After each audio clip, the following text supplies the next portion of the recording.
2015ஆம் வருஷம் புளோரிடால இருக்கிற ஒரு கோர்ட்ல மிண்டி கிளேசர் என்று சொல்லக்கூடிய ஜட்ஜுக்கு முன்னாடி குற்றவாளிகளுடைய ஃபைல்ஸ் எல்லாமே கொண்டு வரப்படுது.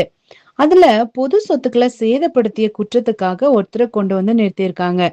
கேஸ் ஸ்டடிய முடிச்சிட்டு தீர்ப்பை நாளைக்கு தள்ளி வச்ச இந்த ஜட்ஜு அடுத்த நாள் காலையில அந்த குற்றவாளிய பாக்குறாங்க.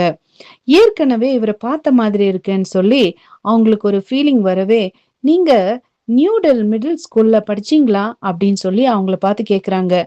அப்போ கோர்ட்ல ரொம்ப கெத்தா நின்னுட்டு இருந்த அந்த குற்றவாளி கண் கலங்குறான். காரணம், 24 வருஷத்துக்கு முன்னாடி ஒருத்தருக்கு ஒருத்தர் போட்டி போட்டுக்கொண்டு இவங்க 2 பேரும் படிச்சிருக்காங்க. அப்போ அவரு ரொம்ப நல்ல பையனா இருந்திருக்கிறாரு. அவரு பேரு ஆத்தர் பூத்.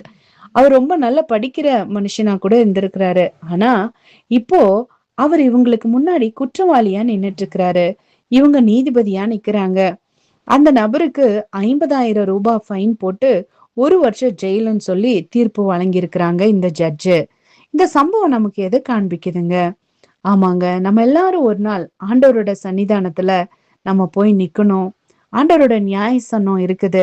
பீமா ஷீட்ல அவரு உட்கார்ந்து இருப்பாரு. அந்த நேரத்துல மரித்த மனிதர்கள் எல்லாரும் ஆண்டவருக்கு முன்னாடி போய் நிக்கும்போது, உங்களுக்கு கொடுக்கப்பட்ட வாழ்க்கையில நீங்க எப்படி வாழ்ந்தீங்கன்னு சொல்லி ஆண்டவர் நம்மள கேட்பாரு. நம்மளோட நேரம், பணம், நம்மளோட தாளந்துகள் எல்லாத்துக்குமே நம்ம கணக்கு கொடுக்கணும். ஆண்டவர் நமக்கு கொடுத்த அழகான வாழ்க்கைய நம்ம சேதப்படுத்தி இருக்கிறோமா?